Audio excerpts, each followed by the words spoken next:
साथियों नमस्कार, बहुत बहुत स्वागत है आप सभी का हमारे एटीएस हिंदी न्यूज चैनल पर। मैं शैलेंद्र तिवारी आशीष। साथियों, भारत का पड़ोसी देश नेपाल इन दिनों हिंसक झड़पों और प्रदर्शनों के बीच चर्चा में बना हुआ है। भ्रष्टाचार के मुद्दे पर और अन्य अंदरूनी मुद्दों पर अंदर ही अंदर लोगों में गुस्सा और आक्रोश था।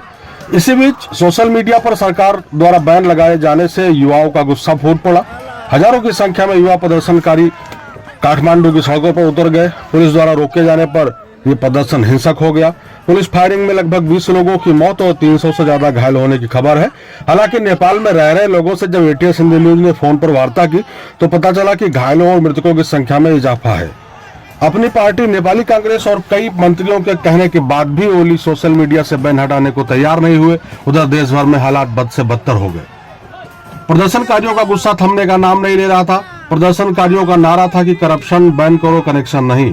हालांकि सोशल मीडिया पर बैन कोई पहली बार नहीं हुआ है। इससे पहले श्रीलंका में, रूस में, पाकिस्तान, म्यांमार, मिस्र, तुर्की, ईरान, चीन आदि देश पूर्ण रूपेण या आंशिक रूप से सोशल मीडिया को बैन किए हैं।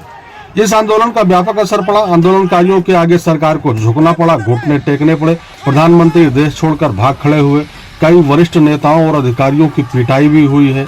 नेपाली कांग्रेस के अध्यक्ष और पूर्व प्रधानमंत्री शेर बहादुर देउवा को प्रदर्शनकारियों ने घर से खींचकर मारपीट की। इस बीच काठमांडू शहर के मेयर बालेन शाह को प्रदर्शनकारियों के पक्ष में खुलकर बोलने की वजह से जनता का भरपूर समर्थन मिल रहा है और नई सरकार में प्रधानमंत्री बनना उनका लगभग तय है। आइए इतनी बड़ी घटना के पीछे की जो वजह है इस पर चर्चा करते हैं। इस पे एक नजर डालते हैं कि इतना बड़ा विद्रोह आखिर क्यों हुआ कि एक देश के निर्वाचित प्रधानमंत्री को देश छोड़कर भागना पड़ा। तो इसके पीछे जो सबसे बड़ी वजह थी, एक भ्रष्टाचार, दूसरा बेरोजगारी, राजनीतिक अस्थिरता और भारत से बढ़ती दूरी। केपी ओली जो प्रधानमंत्री थे वो भारत से दूरी बढ़ा रहे थे। चीन की तरफ उनका ज्यादा झुकाव था और इसके अलावा कुछ नेताओं का बड़बोलापन कि KP Oli is the KP Oli, वो फुटबॉल का पेले है या क्या क्या वो बता रहे थे। तो वो सब आग में घी डालने का काम किया। एक और आश्चर्यजनक बात मीडिया में आ रही है और यह एक संयोग है कि जुलाई 2024 में जब बांग्लादेश के प्रधानमंत्री शेख हसीना चीन से लौटने के बाद वहां बांग्लादेश में तुरंत आंदोलन शुरू हो गया था, उनको देश छोड़ना पड़ा था। और अब ठीक ऐसा ही नेपाल में हुआ कि केपी ओली चीन की यात्रा करके जैसे लौटे वैसे नेपाल में आंदोलन हुआ।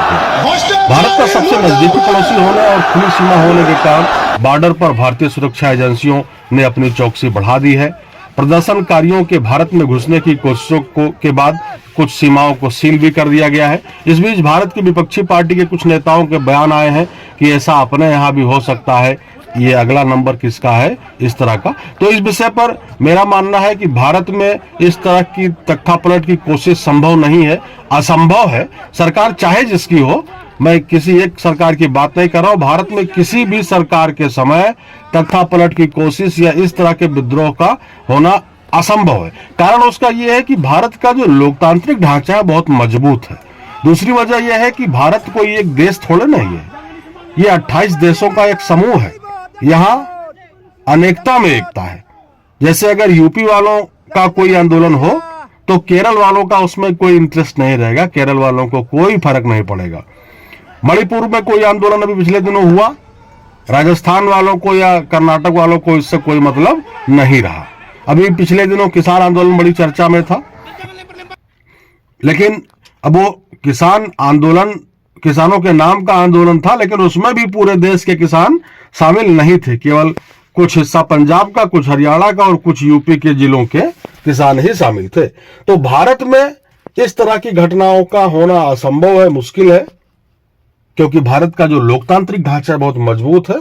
इसके अलावा जो यहाँ की भौगोलिक परिस्थितियां हैं, राजनीतिक जो परिस्थितियां हैं, उन सबकी वजह से इस तरह का विद्रोह होना यहाँ मुश्किल है। फिलहाल बात करें नेपाल की, तो नेपाल में अब स्थिति धीरे धीरे सामान्य हो रही है। हालांकि कर्फ्यू अभी भी जारी है, लेकिन तेजी से सामान्य हो रहे हालात। और जो युवा प्रदर्शनकारी प्रदर्शन में शामिल थे, अब उन्हीं के हाथों में साफ सफाई के उपकरण देखे जा रहे हैं। वो अपने देश को ठीक करने में जुटे हुए हैं। स्थिति तनावपूर्ण लेकिन नियंत्रण में है। हम सभी पड़ोसी होने के नाते ये उम्मीद करेंगे कि नेपाल में अच्छी निर्वाचित सरकार जल्दी से आए और हमारा पड़ोसी देश भी खुशहाल। धन्यवाद।